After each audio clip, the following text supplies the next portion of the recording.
Hello everybody and welcome back to this mini tournament. Today we have Dillo versus Steelsane. Both of these players I've casted throughout the majority of the year, honestly, and it looks like Dillo has some extremely powerful opening hands. Steelsane, yeah, I was going to say, might go with the Giant Specialist there.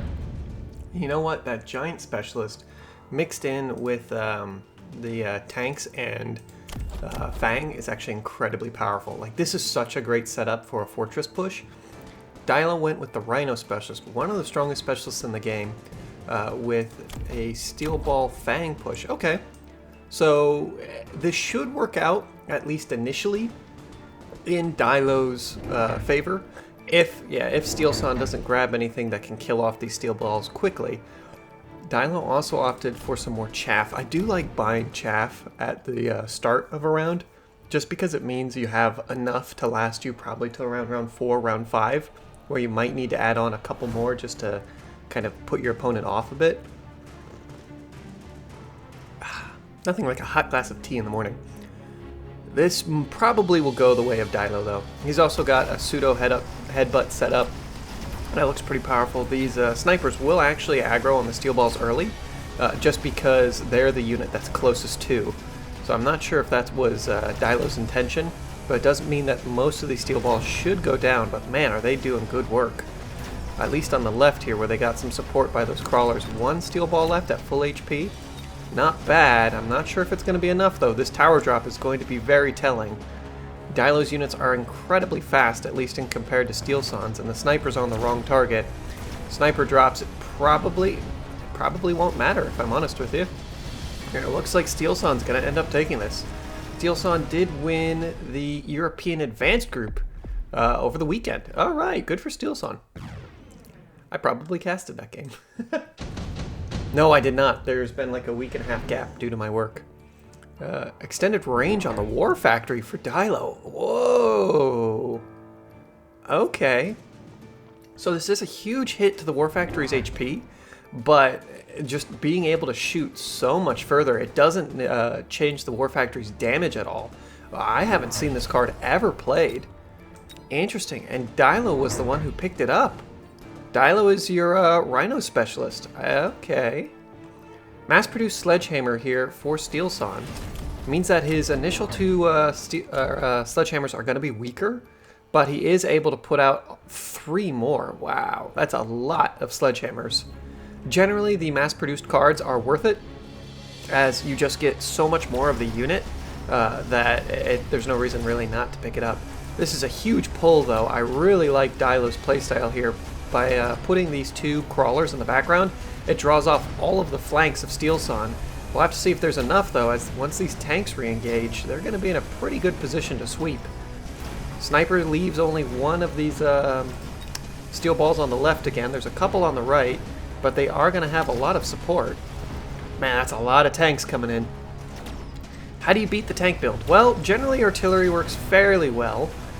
Something like Scorpions and or Stormcrawlers, but the tanks can get a little fast for the Stormcrawlers if they get the bumper car upgrade. Bumper cars is Mechanical Rage plus the Speed Specialist. They just become zoomy tanks. I wouldn't be surprised if I didn't see the barrier picked here by Steelsane. There's no point in really picking it for Dillo if he chooses to go down the War Factory route, because War Factories can't use equipment cards. So I wouldn't also be surprised if Dillo doesn't go with the haste module. Most of his units are moving pretty quick. Steelsane does opt for that fortress that I was talking about earlier. Man, this is just such a good build for it, and he went with the barrier. Dillo's thinking about it. This aggression will be quashed here. Dillo skips. Alright. And he does go with the Scorpions. That's what I figured would be the pick here, just because the tanks can jump outside of range of the Stormcrawlers a little bit quicker. Stormcrawlers have pretty good AoE. Where are these Scorpions going? He played 2 of them. Ah, there we are. Blended in over there on the left for me. I think this is the right play. Scorpions work really well against fortresses. They work really well against huge units of chaff like this, and they work fairly darn well against the tanks. And look how quickly These tanks are now on the line of fire thanks to the Scorpion. If the Scorpion launches a shot at them, those tanks are screwed. These guys with the barrier, though, they're going to do fairly well. And there's a lot of tanks left. We'll have to see how many the Scorpion eats. It's probably going to get at least 4 or 5. If this, oh, we'll have to see. I would assume it'd get some. Yeah, there's 4 immediately going down, and with the death of that tower, that's pretty hard. Fortresses do stack up against Scorpions fairly well, but they will lose if the Scorpion gets the first shot off. Just because the Scorpion tends to have a little bit longer range, so it can shoot normally twice if the Fortress is distracted. So I have seen the Scorpions win, a level 1 Scorpion versus a level 1 Fortress win. Of course, this Fortress having the barrier means it will almost certainly beat the Scorpion, but that little bit of extra range plus a distraction so the Scorpion gets another shot is very powerful. Oh, Steelsane's done the trick. So the Overlord can actually produce sledgehammers. You'd think it would be a ground unit only. No, it's giant unit only. So this guy's totally fine with just spawning them out. Very good play here by Dillo is to run his Dillo Rhino. Say that 10 times fast. Yeah, run the Rhino in at an angle because he knows these tanks are going to be distracted. The Rhino won't have enough things here to kill it. Even with the tanks there, I bet this Rhino would still do significant damage. So by doing so, he's going to ensure that a tower drop happens, or at least it's very, very threatening so that this right flank can pull in. More Scorpions coming out. I like this quite a bit. Steelsane recognized that Scorpions are a very easy answer to his build, so he opts to grab the Fortress or the Overlord, which is spawning tanks. And that way, if he chooses to go deeper into the tank build, he's going to be in a good spot. Here comes that Rhino, basically unmolested all the way to the tower. Blam. That is exactly what Steelsane was setting up, or what Dillo was setting up there. Steelsane's units all ran over to the right. Great flank, push in with the Rhino, just beautifully executed.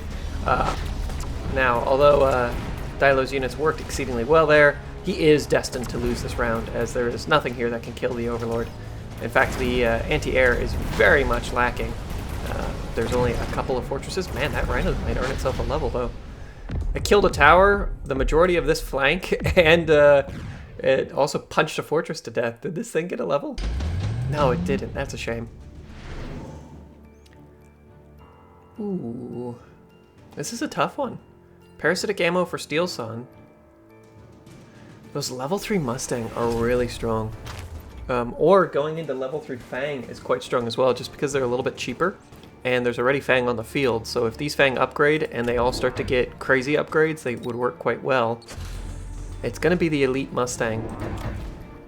I think Steelsane is just one step ahead and chooses to go with the Vulcan.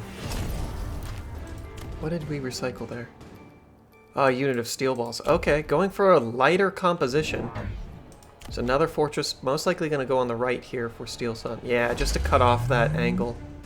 And it looks like the fortress was recycled on the left for Steelsane. Okay.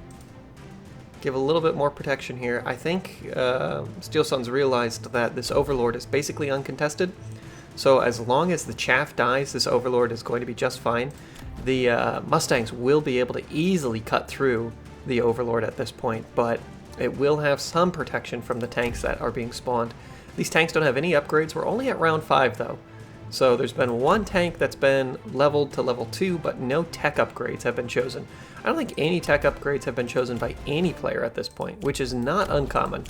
Normally you'll start to see a lot of tech upgrades and leveling. Oh, there is one tech upgrade now on the field. The range on the Mustangs, very important actually. Range increase on any unit is, in my opinion, the most important. And these steel balls don't stand much of a chance though. The flames of the Vulcan are very powerful. Very, very powerful. Oh, if the Vulcan dies though, and it does, all of a sudden this is looking a little bit scarier here on the left flank. The right seems to be doing quite well. Those Mustang are actually going to do an exceedingly good job against the majority of the units there. Oh my.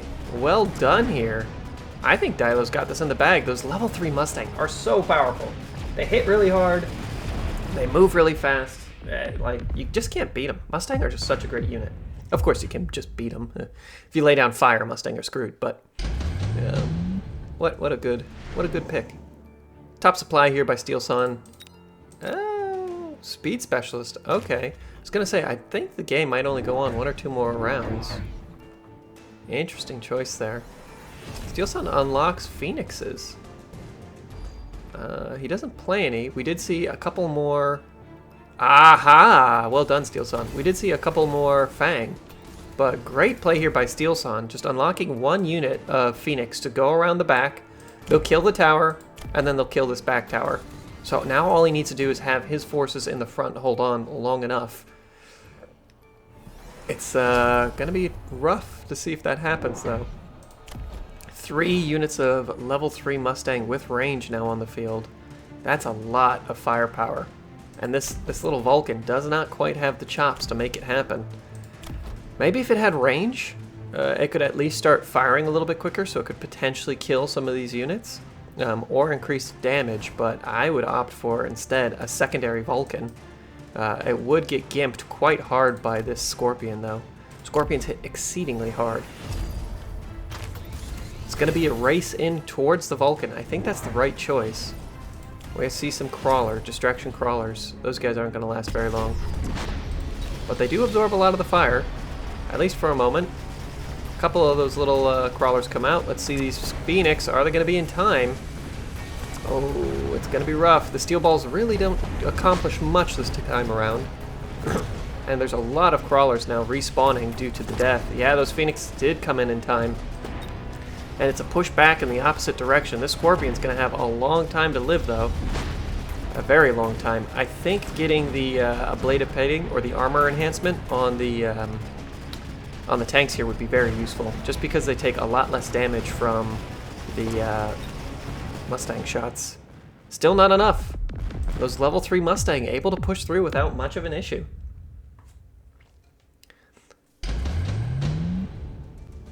Really great positioning here of the Mustang. Mobilized battleship by Steelsane. Photon coating on the steel balls here. Man, these steel balls, although 1 unit was recycled, they're becoming a linchpin of this attack.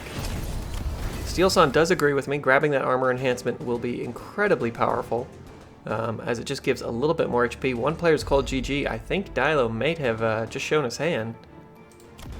Oh, interesting. He's causing his units to run back and forth. Okay.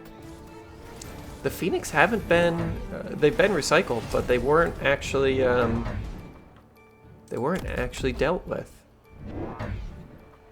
There's a couple of Fang here to defend the flanks. Good positioning on these Fang as well. I like that quite a bit. There is another Vulcan with range. I think that's incredibly important. Is it going to be another unit of these Mustang? No, it's going to be an Overlord, and yes, another unit of Mustang here for Dillo. Not a bad choice whatsoever. Where are those Mustang going? Right at the front. Man, 4 units of level 3 and level 4 Mustang with range. Oh, those are going to hurt. A lot of the tanks get an upgrade, though.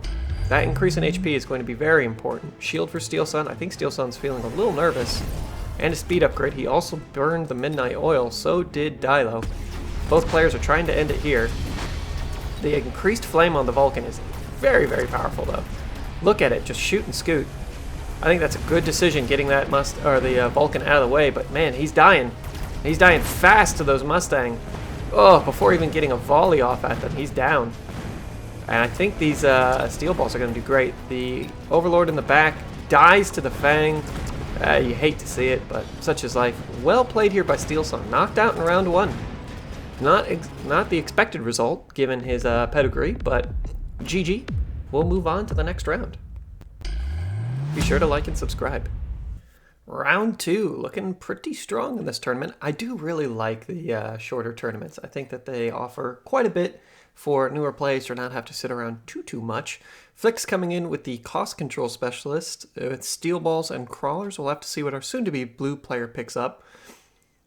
Both of these are pretty powerful, though I do have a special place in my heart for the heavy armor specialist.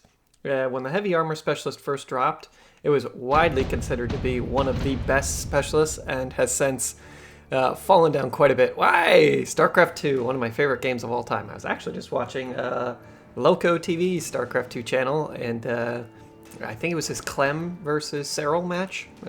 Not the most recent upload, but sometimes I get behind on these things. Looks like it's going to be tanks and marksmen with a supply specialist. Okay, makes sense. Kind of got the symphony of steel going on here with infantry, tanks, and snipers. I do like that quite a bit. Flix coming in a little bit more aggressively. Good old Alien from the Aliens franchise. This looks pretty powerful. I gotta say, this looks pretty darn good. Crawlers are just a pretty darn good answer to most things in the early game. They provide a lot of health, they provide a lot of damage, and they're pretty darn fast. That melee does hurt them, but you know what? It's kind of worth it. Just to have a lot of chaff that needs to be dealt with first, that absorbs damage first, and once it gets in range of the tower, they can kill the tower pretty darn quick. If the tower's unupgraded, of course. Wow. Did our blue player sniff this out? He moved that sniper at the last second to be in a better position. I think that was a very wise decision on his part, and it's going to actually buy him quite a bit of time. Once these steel balls actually start being the things that are shot at, those snipers are going to be incredibly important. All the steel balls are shooting at the same thing. Doesn't actually change how quickly it dies by that much if all the steel balls are shooting at the same one. Don't get me wrong, it does speed it up, but because steel ball damage speeds up, if you have them spread out, they kill all of them at relatively the same time instead of one exceedingly quickly. Yeah, these steel balls grouped up all at the wrong time. That was a massive waste of their DPS. But it's still going to go the way of the steel balls. Well done. Well done, well done. Hopefully Flix realizes, like, oh crap, all my units are super bunched up. I'm going to need to change that, because if that stays that way, ooh, deployment specialist here is going to be incredibly powerful. Yeah, both players picked up. If that stays in that way, and there's a Scorpion or a unit of Stormcallers to just hammer that spot, those steel balls are dead. Yeah. And really good kills on these snipers, actually. 2 kills, 8 kills, 5 kills. A good amount of damage done. I like the positioning of these tanks, just kind of derailing the steel balls. This is going to work quite well. Oh, wow. Flix actually opting to upgrade some units early. He does have the extra cash, so there's no reason for him not to. That extra 100 was spent on upgrading the steel balls, then 50 on these guys, but I'm unused to seeing units upgraded that quickly. Man, it is a lot of units, though. If there was one thing to clear away these Fang, these steel balls would be in so much quicker. Good amount of units heading over here to the right, and there's nothing to protect them. There wasn't any increase in the snipers either. And now we're going to see another wave of crawlers. This will help draw away those sniper shots quite a bit. It's not going to help much for too long, because those tanks are going to be able to knock them out. But now that there's only steel balls there, steel balls take forever to kill chaff. This tower drop is going to be incredibly important. We'll see if it matters enough. There's only 3 steel balls. 1 sniper dies, maybe 2 will die. Nope. And Flix takes the first loss, or his first loss on the game. 1-1 right now. Ooh, that speed specialist is very important for Flix. Let's see if he picks it up. Being that he's being very aggressive right now, it would help him quite a bit. He does. Improved firepower coming out here for our blue player. And some more tanks. A very interesting choice. I think this is a good play, though, because the tanks will protect this. A Wraith coming out for Flix. Okay. Interesting. He could grab the floating array. That would be... I mean, I wouldn't purchase it now, but in the future it would be an interesting choice. So he had enough room to fill in for a giant. And, you know, actually a fortress with shields in each of these 3 spots would have done exceedingly well, because there isn't really a whole bunch to kill the shields very quickly. These units don't have the best DPS, so those shields would have lasted a long time. The Wraith does have a ton of HP, though, and this could help, but there really isn't any wave clear for either player. These tanks are doing a great job at it, though.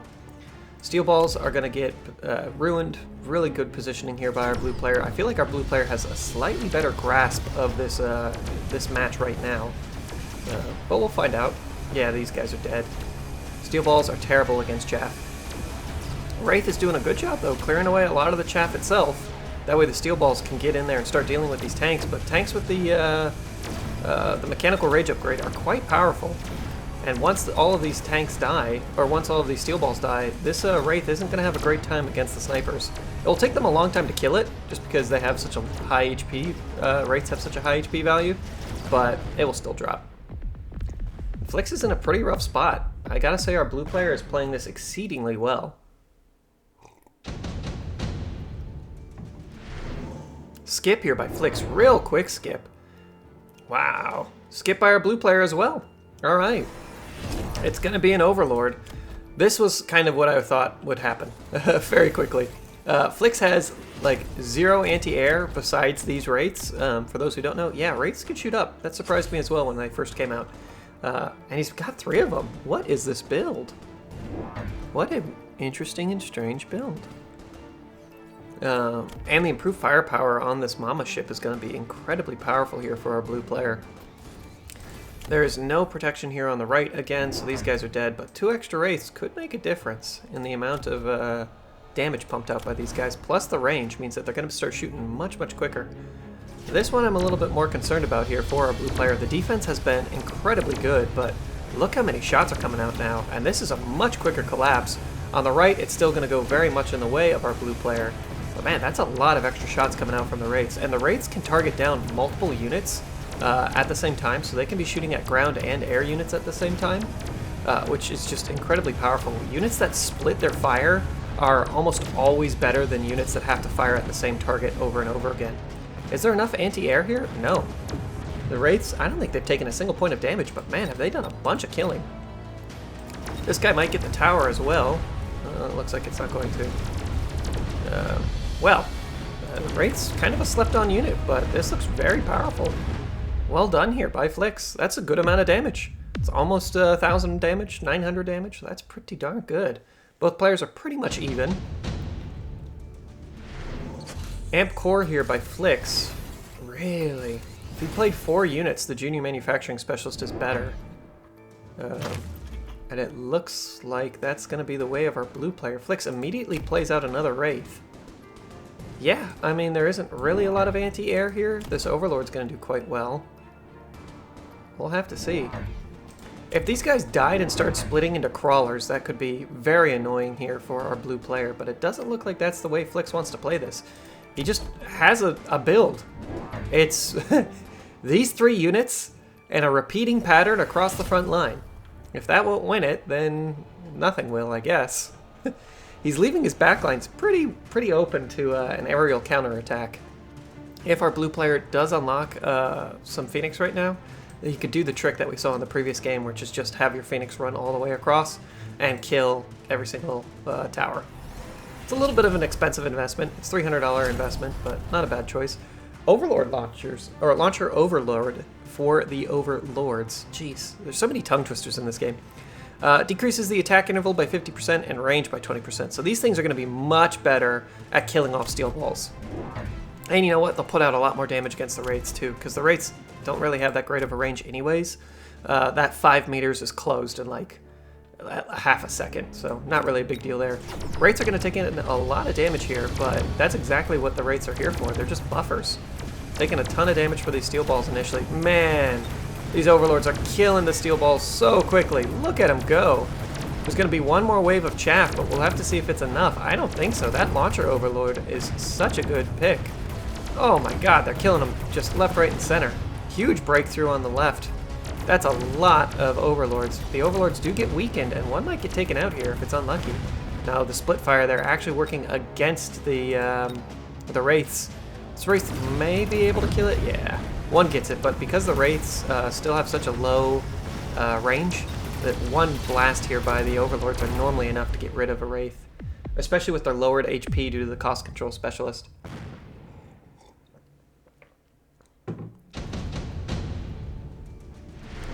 Electromagnetic Blast, or Impact, the weaker version, by Flix. Maybe a mobilized battleship here by our blue player. One battleship in the background would just completely decimate Flix's back line. It's kind of a one-use thing, though. It's unlikely that you'll be able to use it twice in a single game. $200 is quite expensive. Flix opts for the floating artillery. Yeah. He's going to decrease the range a little bit, but he's going to have a lot more cannons. I'm not sure that's what was needed, though. The reason I mention that is because these guys are already quite slow. Or sorry, have quite low range. So, with them being slow as well is not great. We'll see.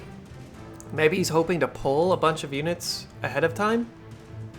Oh, we shall see. This looks quite dangerous, though, for Flix. He might just die here. Shields on the Fang is an absolutely wonderful pickup here by our blue player. It just means that these extremely powerful artillery shots won't be killing the Fang in one shot. They do have a little bit of splash, if memory serves. Yeah, 3 meters. So the first 3 Fang, if they get hit, will knock off all 3 of their shields, and then the last 3 will die. The next shot will kill them, but that's 2 shots. That's 2,000 damage to kill 3 Fang. Not worth it. A lot more crawlers coming out here as well. Oil and electromagnetic impact. We'll see how that goes. Impact does take out the overlords. Everything's slowed there on the left. You know, it looks moderately okay on the right here as more and more units flood. The left is looking pretty dangerous, though, for Flix. I would say that Flix will win the right, but lose the left, and that seems to be the way that this is going. There isn't really a lot of support here. It looks like the right is going to crumble as well. Perhaps a push through on the left for Flix? No, that other overlord joining in the fight will be very powerful, and that's that. Flix doesn't die, but he's so close to it, and a very interesting build. There isn't really any range in it, though. And I think our blue player is really using that to his advantage. Assault Rhino for Flix. I was going to say it's kind of useless. I'm not really sure where he's going to put this. Flix plays it in his own backline just to stop a Rhino from dropping in. Okay. $50 to protect your flank. Not a bad idea. If our blue player goes with the super heavy armor, I'm pretty sure there's nothing here that could kill the overlords. Flix opts for some overlords of his own, and these guys will have greater range. 110 range, that's pretty darn good, but I still think that these overlords are seriously... Ooh, interesting. Flix also grabs the photon emission. I'm not sure how that will stack up. Let's just say they have 8,000 health. The overlords, they kill it in 2 shots anyways. So 50%, it'll take all 4 shots roughly to kill the steel balls, the level 2 steel balls. Given that those steel balls are already the things that are getting absolutely annihilated, I don't think this will work super well, but he does have a little bit of added DPS by these 2 overlords, and that's not something to be laughed at. We'll have to see how it goes. Gosh, these Fang take a huge amount of damage at the early, but don't all crumble. If this was on fire, I'm not sure if it would be better for Flix or better for our blue player. Overlords are all concentrated there on the left. Oh my gosh. These raids are so screwed. Yeah, huge breakthrough on the right. Overlord on the left is doing moderately well. It should be able to outpace its counterparts. But in that move-in, they still drop dead. It's because our blue player grabbed the range on his overlords as well, offsetting the lack of range. Really well played. Our blue player really knew what he was doing and guessed and microed extremely well against Flix's army there. Really, really, really well played. Be sure to like and subscribe. Measim versus Shadoff for the tournament. Now, there is one other player that's won 2 games but has not lost any. We'll have to see if there's a game after this. I guess you can tell by looking in that bottom corner of the screen to see if there's still play or time left on the playlist, but both of these players have been very common on the channel as well. Cost control specialist versus supply specialist. Shadoff will be your cost control specialist.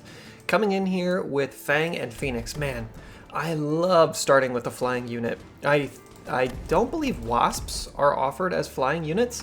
I wish they were, but just such a powerful start just to have a couple of Phoenix. It really helps you shut down any medium-sized and giant units early. Measim's going to be in a pretty good spot as well, coming in with Stormcallers. Having that artillery just constantly working for you throughout the entire game is very powerful. Like, you just can't underestimate it. I've seen Stormcallers at the end of the game have 200-300 kills just because they've been bombarding the chaff the whole time. And that means that they've been wiping out a unit or 2 of chaff every single round.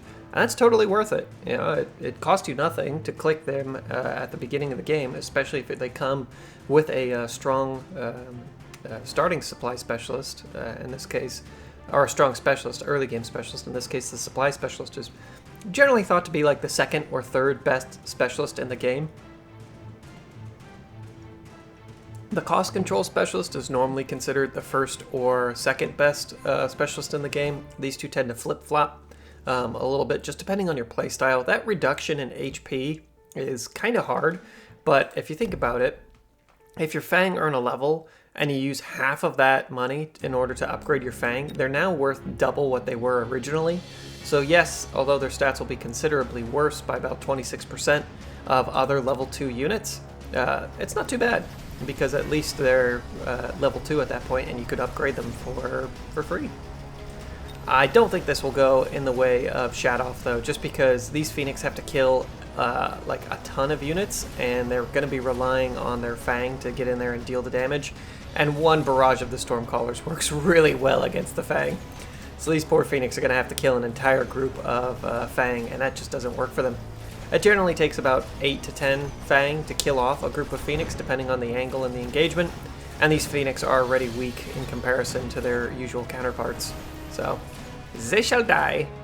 Might get a couple of Stormcallers for his efforts, though. Might get all 4 here. I'll save him 200 HP. Totally worth it. Yeah. Those little Fang pistols are really good at shooting down jets, as it turns out. You just gotta be have balls of steel to walk up to the floating jet that's shooting, you know, incredibly powerful guns at you, and just plink away at it with your little high-powered pistol. Good missile strike here by Measim. I wouldn't be surprised if Shadoff does a missile strike, yeah, and grab at least 2 units, so Measim's going to lose a little bit of the value. I like to get at least 2 units with the missile strike if I'm going to pick it up. But you know what? Picking it up this early in the game is pretty good. You can generally use it 2 or 3 times throughout the game. Most games last about 8 to 10 rounds, so picking it up on round 2 means that you'll generally get 2 or 3 uses out of it. So totally worth it, at least in my opinion. And it's free. You know, free 3,000 damage. You can kill off a unit like some Phoenix, kill off a whole bunch of crawlers and things. Wow, Shadoff unlocks a very early Viking, or sorry, Vulcan. I like this quite a bit. The Vulcan just has great chaff clearing potential, and it can also hold on for a couple of Stormcaller barrages, which may be enough. Oh, interesting choice putting the Vulcan here on the right. I guess it's just because there isn't a missile battery here. Without these Stormcallers, the Vulcan's going to be in a much better position HP-wise. Of course, the Vulcan can't shoot up, but Shadoff doesn't know about that.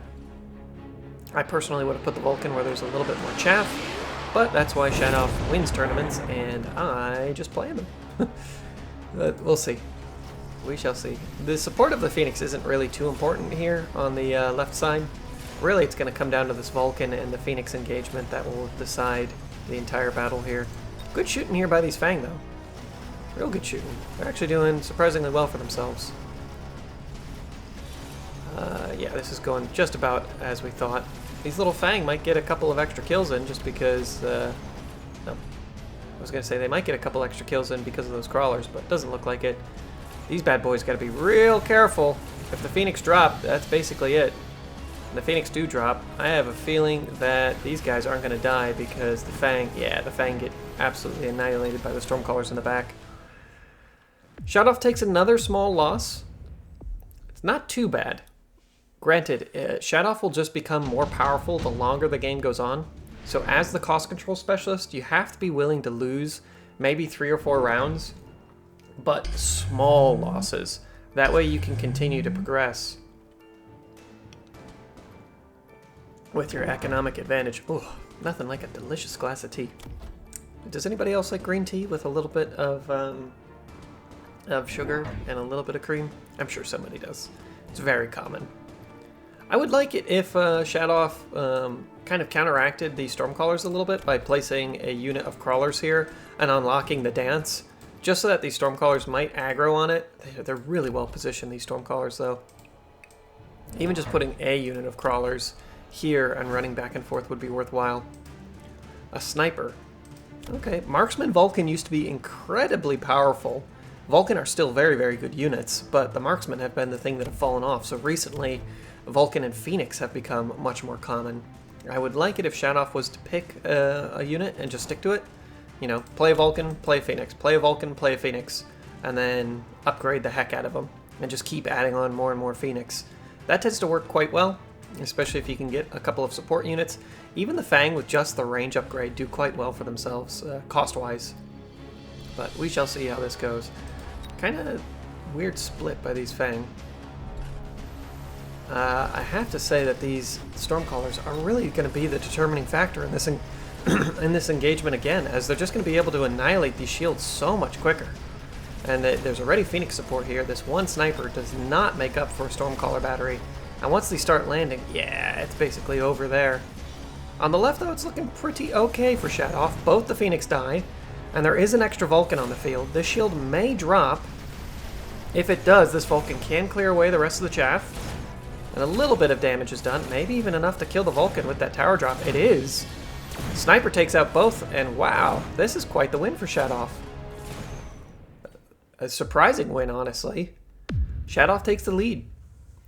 Alright, just having that extra HP, the bulky Vulcans are quite good. Shield drop for Measim, I think that's quite good. Oh, really? Paralyzing ammo? What's the charged ammo gonna go on? There isn't really anything with a tech pick. Shadoff is playing this like he's a giant specialist. It's kind of fun. I think this is a wise choice by Measim. Just pick up a few more Stormcallers. Right, they're working exceedingly well. Shadoff doesn't seem to want to counter them. Charged ammo on the melting point. Okay, it's not something you see very often. Normally you want to pick like the charged ammo, the improved firepower, those things you want on units that either have a lot of splash damage and or can target mini units very quickly. So like a unit of Mustang with charged ammo, one Mustang can be shooting this unit, one Mustang can be shooting this unit, one Mustang in that entire group. Like, you know how the entities are splitting? So that some of these Fang go this way, some of these Fang go this way.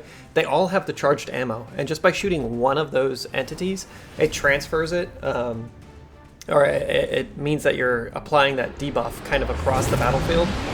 So it's quite a powerful way to play. Missiles don't land. The Vulcan now have incendiary bombs. This should work quite well, actually, as the majority of these units have to run into the fire. So all of a sudden, there's a lot less chaff on the field, and now there's a Vulcan. Not a bad choice. Once this melting point gets through, it's going to annihilate this Vulcan very, very quickly. Fire kind of working against Shadoff here in the bottom right, as a lot of his crawlers just drove into the fire and died. But there should be enough HP here on the left to make this work. Not enough fire to take out those units, but there is still a Vulcan with the flaming ability. There's no longer a Vulcan with the flame ability. And now the towers drop. This melting point is not going to be able to do enough. It will get a Phoenix, though. Hey, that's quite good. Man, these Stormcallers are doing an incredibly good job. Stormcallers tend to fall off a little bit in the late game, but if they're unanswered the entire time, I mean, they're great giant killers, they're great chaff killers, they just deal so much damage. Shadoff goes with mass-produced wasps. Is he going to play out a unit of wasps? I mean, there's enough anti-air against wasps. Instead goes with range increase on his melting points. Alright. There's the missile in the back here for Measim. Even if these guys were upgraded, they would still die to the missile. And more Phoenixes. I like this quite a bit by Measim. He's playing a relatively small group of units. He saved 200 bucks by not unlocking another giant. And he's just continuing to add on the same unit with upgrades. That's quite powerful. I'm wondering why this marksman is here. I mean, marksmen do answer Phoenix quite well.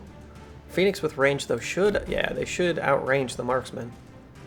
We'll see how this goes. There needs to be an answer to these Stormcallers. I think this is Shadoff's answer to the Stormcallers right now. Yeah, he's going to try and draw away at least some of this Stormcaller fire. Not a bad choice. Still has 250 in the bank. You might want to save that, Shadoff, or play out another Phoenix, just because those Phoenixes are going to be very, very useful. But he might just decide to go the full rumbling and just keep adding on giants over giants over giants. Eventually that can work just because the giants' HP pool becomes a little bit too much to handle. But if the Stormcallers aren't answered, they'll just continue to bombard and eventually win the giant race, as it were. We'll see. Looks like it was another unit of something. He spent some money there. I didn't catch it. Good shots here in the back line. Not quite enough to take out the Phoenix, but not terrible. Good fire down the center. It will draw some of these Fang the right way.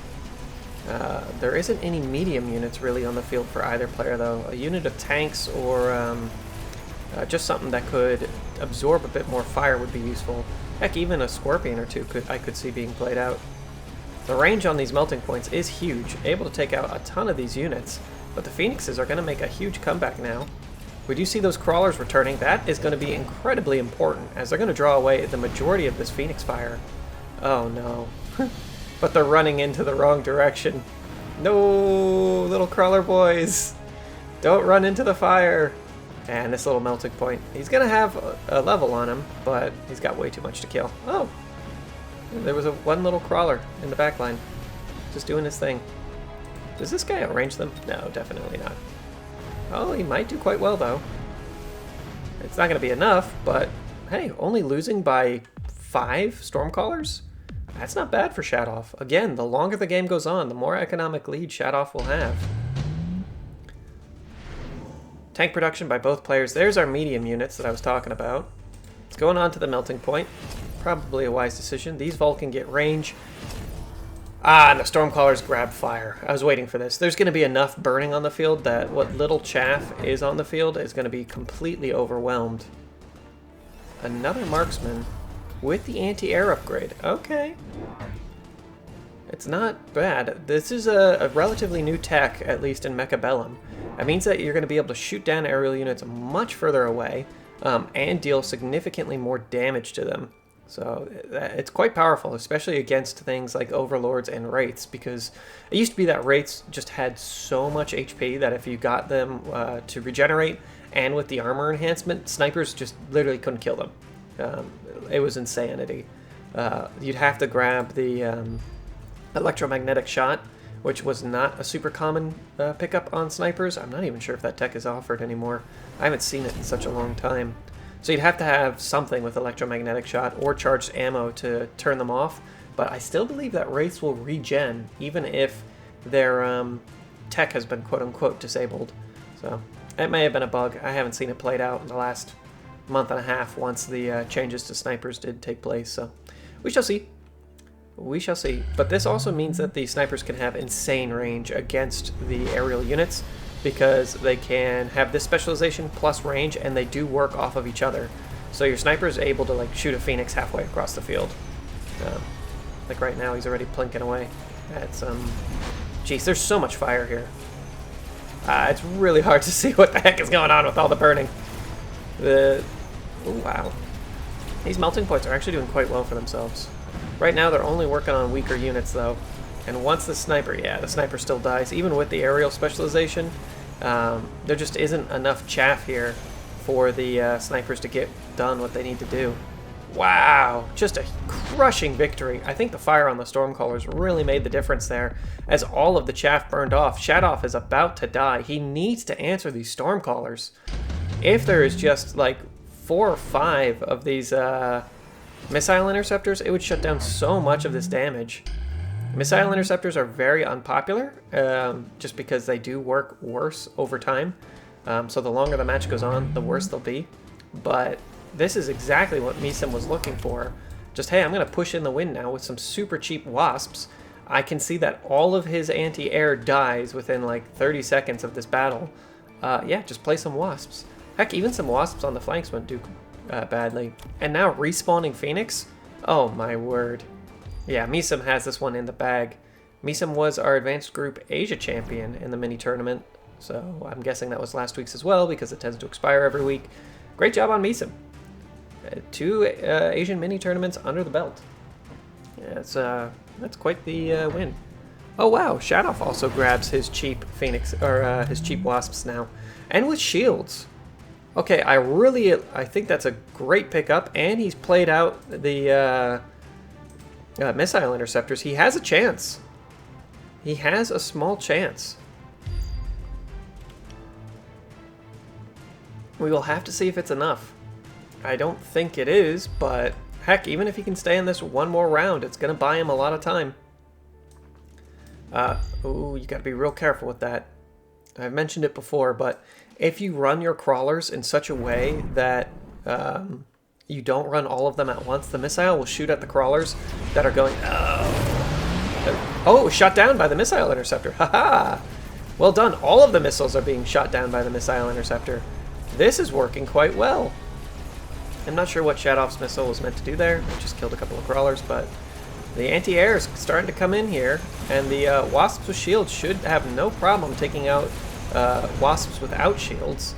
Now the question is, can they survive the barrage of whatever they are, Phoenixes? Probably not for very long, but if it's long enough for these snipers to start doing their work, it may be worthwhile. The snipers don't have a very quick fire rate, though. Not a very quick fire rate at all. They're going to have to kill so many Phoenix so quickly, and these Phoenix have some pretty good levels. Oh, there's only one Phoenix left! All the Phoenix are down! Oh my god, these missile interceptors have made a huge difference. And now there's a Phoenix left on the field. Shadoff can't lose. Well played, Shadoff. Well played indeed. Coming back from death's door there. As you see, the missile interceptors do work a little bit worse over time. Measim takes a little bit of a beating back. Heck, there was even some spawned out tanks. Well done, Shadoff. Well done indeed. Ooh, what's it going to be? None of these are particularly useful. Yeah, Measim skips. I wouldn't be surprised if Shadoff doesn't as well. There's some more Wasps with the anti-air upgrade. Alright. The aerial specialization just means that they'll be able to kill off these Wasps with shields significantly easier. Oh my gosh, and now these Wasps have shields too. Transition to the sky. Shadoff's still thinking about it. I don't think that redeployment's worth it. Oh my gosh, the Wasps have an insane amount of upgrades now. Range and aerial specialization. I do like the jump drive. It's incredibly powerful, but at this point, there's just enough Wasps that you don't really need to worry about it. Mass shields here by Shadoff. It looks like he did skip. I don't see any new specialists. Yeah, no. Range on the Vulcan. I wonder if he knows that it's a flying game now. A lot of players only make one small transition throughout the game and then don't do anything else. I like that Measim really leaned into these Wasps. There is just really no anti-air here for Shadoff. And even if there was, anti-air normally comes in the form of Mustang. Playing out 2 units of Mustang and giving them range would be very powerful, but it still might not be enough. Oh, it is going to be 2 units of Mustang. Oh my god! With aerial specialization, Shadoff, what are you doing, man? Can you hear me through the internet and like a minute and a half behind? That's incredible. Well, he picked up exactly what he needs. Let's just see if it's enough now. These Wasps should all be hitting at roughly the same time. There's a huge amount of fire. The anti-air has to work very quickly. It looks like the Mustangs are just in range of most of these little bad boys, and the shielding's helping out quite a bit. I don't see any Wasps left for Shadoff, and all of these Mustang are dying. That's it for the Mustang, but man, did they make quite a dent. Is it going to be enough, though? That's a lot of Phoenix left on the field. The Phoenix are trying to take out the tanks. On the right, it looks like this Vulcan will drop, but not before this melting point gets online against the Vulcan.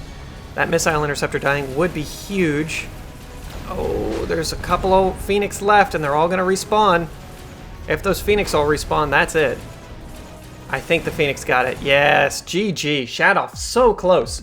If those Mustang had range as well as the anti-air, it may have been enough, but well played. Let's see if this is the last round in the game. Be sure to like and subscribe. Now for the final round of the tournament, we have Measim versus Dillo. Good to see Dillo made it all the way through from game 1 to game 4. Measim opts for the Rhino Specialist, widely considered one of the strongest specialists. I don't play it as much because it is been nerfed down from round 3 to round 4, but it's still a very, very powerful specialist. And it looks like, oh, Dillo, you saucy dog, opted for the Aerial Specialist. I like this quite a bit. What this allows Dillo to do is have a very easy answer to any type of medium/heavy unit, including that level 2 Rhino that's going to come out here for Measim. So when Dillo has it, all of a sudden he plays out a Overlord once he knows kind of roughly where the Rhino will be. You can often predict these things based on where you're weakest or where your opponent tends to be losing. So let's say Measim just can't break this really aggressive push here. He might play the Rhino over in this corner to go straight for that tower. You play off an Overlord or a couple of Phoenix over on this flank just to protect that. It can work out. It takes a little bit of luck, it takes some skill, but it can work. I like this just T. If anybody's watched Rick and Morty recently, you've got iced tea, or maybe just like a weird, I don't know, square plus sign. The Stormcaller cheese is a real thing, by the way. They can target down that tower immediately. I did read a really funny Steam thread where players were asking for that to no longer be the case, have the Stormcallers. They need, I believe it was like 10 less meters of range for them not to be able to shoot the tower immediately, but that is not the case, so they can just get in there and kill the tower just exceedingly quickly. There's going to be more than enough Fang here with Stormcaller support to take out these Phoenix, and that should be that. Really interesting play here by Dillo. You can tell Dillo likes the Stormcallers. I mean, they're on the tin. Once these Fang kind of walk over, they should be able to take out the Phoenix, no issue. Interestingly, that's a lot of damage lost for old Dillo. If later in the game he chooses to, he could try and protect those Stormcallers a little bit more, but yeah, it's round one, so what are you going to do? Measim takes a small loss. A very, very small loss. Both players basically even at this point in the game. Measim skips. Oh, really? I mean, there's some good cards here. Mass-produced Phoenix being one of them, subsidized Crawlers being the other. Interesting. There's a couple of Mustang coming out here very early for Measim. I like this. They're going to have to contend with these Crawlers in the backline. Dillo is really good at playing units in the backline just to slow down his opponent quite a bit. Unit of Fang. Oh, they're in just the right spot. You don't want to put your Fang within the red of these Stormcallers, because if Measim had put his Fang in the red of Dillo's Stormcallers, the Stormcallers would simply fire over and still take out the tower. Very, very good choice there by Measim. These Fang are dead, don't get me wrong, but it buys him more than enough time to get in there and deal the damage. Right now, these Mustang should, in theory, take care of everything. In reality, they won't, just because they suffer very greatly against Stormcallers. There's even a Wraith mixed in here. Okay, I like this quite a bit. Right now, Measim is kind of playing the reactive player, whereas Dillo gets to be the aggressor. And that pull is so important. I mean, if those Stormcallers had launched just a second earlier, they would have been, or later, they would have been easily able to take out the tower. Right now, a lot of these Stormcaller shots are being wasted. If they're in this huge pack of units, it would have been incredible, but some very good placing here on Measim by Measim means that the Stormcaller shots are being wasted quite a bit. Now, not so much though. Very good barrage, clears away the front line of those units. Tower should drop here in a moment. Just a moment. Is there going to be enough Fang left? There should be enough Fang left. Even with the tower drop, that's enough Stormcaller shots to clear away everything. And there's probably 20 Fang here. 20 Fang are enough to kill off 2 Stormcallers. Or sorry, 2 Phoenixes. Especially if they're able to close the distance this much. It's going to be close, but the little Fang will win this. Blammo. Measim suffers another small loss, but this is not what Dillo wants. When you're playing a headbutt situation, you want your units to be winning by quite a bit, because it's a lot easier to eventually box up against a headbutt than it is to continue that aggression. Oh. Really? That intensive training could have been quite fun. Having a level 2 Vulcan here would be very powerful. I do like this though. This Vulcan shouldn't be turned by anything. It should be able to clear away the majority of this. Easy peasy. Are we going to see another Wraith? Potentially. I like that these Crawlers have been upgraded as well. Just that huge amount of extra HP is very, very important, as it will mean that these Mustang take a lot longer to kill them. Very good choice. In fact, if these Crawlers had Replicate, they'd be doing very well for themselves, but these guys on the right would still be really killed. And that's why having that subsidized Crawler is quite good. All 3 of these guys, $150 saved for those subsidized Crawlers. Not a bad choice indeed. It is going to be another Wraith. Are these Wraiths going to get an upgrade? They could get the range. No, instead it's going to be a second unit of Crawlers. Or another unit. I think it brings him up to 5. Yeah. Oh, these poor crawlers. Now 6 units of crawlers. It doesn't matter. Vulcans can kill basically an infinite number of crawlers. It takes very high level crawlers with a lot of upgrades just to stand up to a level 1 Vulcan. I do like the placement though. Those crawlers in the back line will help quite a bit. Dillo's going to be able to push through this somewhat. Once the Stormcrawlers target down the Vulcan should die incredibly quickly. We'll have to see if there's still enough distractions here though in order for... I don't think there's enough distraction units. And these Wraiths are basically dead. Good crawlers over here on the left though. Still more than enough to overwhelm these units. If these guys were replicating, it would be an issue, but without anything else to shoot up, that's it. And now all that Measim needs is a Vulcan on this flank. Man, Measim really knows this game quite well. He knows all of the counters. He knows the placements of these units quite well. Crawlers might get the tower. Good little boys. They might earn themselves another level. I think those crawlers killed both towers and a couple of units again this round. Maybe not, though. Yeah, not quite. Barrier here for Measim makes total sense. Yeah, this Vulcan is going to be able to hold down the fort quite well. Assault Scorpion? Maybe for Dillo? Getting some Scorpions in here wouldn't be a bad choice. Airdrop. Okay. If this Rhino ends up on the left, it's basically like this left-hand flank is shut down.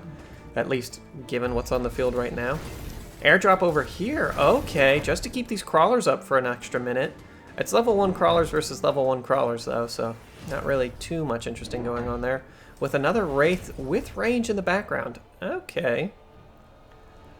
Interesting choice. There's more than enough Mustang now on the field, and it looks like this Rhino will be on the left-hand flank just to cut down on that crawler shenanigans. I don't hate it. I think this shield might be coming down a little prematurely. I think you should have played the Wraith first, and then given this another couple of units just to, you know, have that extra shield while the units are already in there, already spawned, able to deal damage, but we shall see. Wraith starts shooting immediately. This shield should drop fairly darn quick because of the Stormcallers, but you know what? That's not a bad thing, because at least it's an extra 10 seconds of health. There's a lot more units on the field now. We'll have to see if these Stormcallers kill all the Mustang, though. Yeah, I would think so. 2 Mustang are left. Not enough, but this left-hand flank, now that there's that huge wave of units, are just going to be able to get in there and kill that tower. Whatever these Wraiths were hoping to accomplish, it's over. Phoenix are easily able to clean up the Wraiths. The Wraiths are still getting some good kills, though. Shooting off Vulcans, killing all the other guys. And they may have even have gotten that Phoenix if that tower hadn't dropped. But 2 more Phoenix on the back line means that old Measim must win, and he wins by a good amount. Dillo's in a tough spot. I'm concerned about this Wraith crawler style that we're seeing quite a bit, at least in the last couple of rounds. It didn't work out previously, but now both Wraiths have a small upgrade. It means that they'll be doing considerably more damage. The shield is completely gone from this flank. These Mustang having increased damage is going to be insane as well. You know, given that the units are coming in hot and fast here, I'd honestly consider giving my Mustang the armor-piercing bullets as well, just because they'll be able to cut down these units so much quicker. It's more Mustang, more Phoenix, and a fortress here for Dillo. Man, Dillo's really building this beautiful box. Look at this go. Quite cool. We'll have to see how that goes. I don't think this fortress is really going to do much, but it will be there to provide a shield for next turn. And sometimes you just got to take a loss while you build out the fortresses.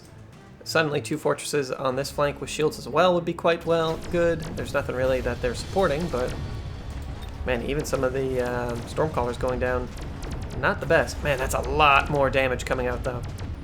It just looks like Measim has so many more units in comparison to Dillo, just because Dillo's units die so much quicker. They're all eradicated almost immediately by this one very well-placed Vulcan. This Vulcan doesn't even have a level yet, or it hasn't been leveled up yet. If it was, though, I have a feeling it would do quite well for itself. That 100% more HP would really matter. It would mean that these Wraiths would take a significant amount of time to kill it. Oh, interesting. The towers were upgraded over here on the left. You can't click on it when it's destroyed for whatever reason. Dillo's in a tough spot, man. Dillo's in a really tough spot. I think upgrading that tower is very much worth it, though. Ooh. Amp core is generally the pick here. But an orbital bombardment would be very good for Dillo, yeah. He picks it up. Because he can bombard this area, which will kill basically everything with some luck. Besides this Rhino, and the Rhino will take a long time to kill. Field recovery coming down. What's going to be recovered? Is it this Wraith? Yeah. That Wraith was doing nothing. Anti-air for the fortress, and 2 more fortresses. Okay. The fortress on this flank wouldn't go adrift. No, it just... we're completely abandoning the left. Alright. Oh, good shielding here by Dillo as well. He still has 200 in the bank. He could upgrade this fortification one more time. Kind of not worth it, but not bad. It does shorten the state of destruction. I've never noticed that before. That's pretty cool. Oh, well sniffed out here by Measim as well. Just understanding that, hey, if my flank here gets decimated, I need this tower to drop. Ah, and the fortress is level 3. That's super cool. Okay, Dillo, you're doing some new stuff. It's not stuff that I've seen done before. And you know what? That makes an interesting game. Even if I don't think it's the best strat, at least it's interesting. Looks like that Rhino was recycled as well. That may actually be a problem, as it looks like the left is going to fall to all of these crawlers. The right will be just totally fine, even with the mass fortress. The fortress, once that lock-on happens from the melting point, it's dunsies. Yeah, there's enough crawlers here, but there aren't going to be enough to win this. Oh my god, those guys took 1,000,000 bullets. Go, little crawlers, go! They got a Mustang, an extra Mustang. Dillo's in a tough spot. A very tough spot. Now in the danger zone. Oh, he needed to make a lot more damage happen a lot quicker. Extended War Factory could be quite fun. Instead, it's going to be the Amp Core. I wouldn't be surprised if both players don't pick up the Amp Core here. Yeah, Amp Core on this melting point. Oh my god, that thing's going to have so much HP now. And there's no real giant killers on the field. Fortresses work alright as giant killers, don't get me wrong. They work alright, but they just don't have very good range and they're quite slow. So, that kind of stinks. For a robot that's like 100 times larger than a little Fang, it only has 25% more range. Or 10 more meters of range, I should say. Like, it's super weird. You'd think these giant guns would have quite a bit of range, but no, they basically shoot at the fortress's feet. It is what it is. A lot more Fang here coming out here from Measim. I like that. Oh, and finally the Scorpions for Dillo. Yes. These Scorpions are incredibly necessary just to deal a bunch of damage. He needed some type of long-range damage dealer. I'm still gonna give this to Measim, though. I think this round is over. But we'll see. We shall see. You can't upgrade all of these crawlers for free. You might as well. I wonder if he realizes it. He's got time. 8 seconds. Upgrade him, bud. It doesn't matter too much, but it buys you that extra couple of seconds. Oh, he doesn't have much time left. 10 seconds. You got 400 bucks, man. Pop your shield down. Upgrade your crawlers. He grabs an extra Scorpion, but doesn't place it. I think that was a little bit of pressure getting to him. Oh, that's unfortunate. Quite a bit of money was left there on the table in between the crawler upgrades and also moving that Scorpion. One very powerful Wraith immediately drops, and these giants are screwed. Well done by Measim. Very, very well played. I still would have liked to see those crawlers grab the Replicate. They didn't really ever get much damage done here on the right, but on the left, they could have been spawning out quite a few more of themselves. And that's how you answer the Stormcallers. The Stormcallers are just a little bit too far forward.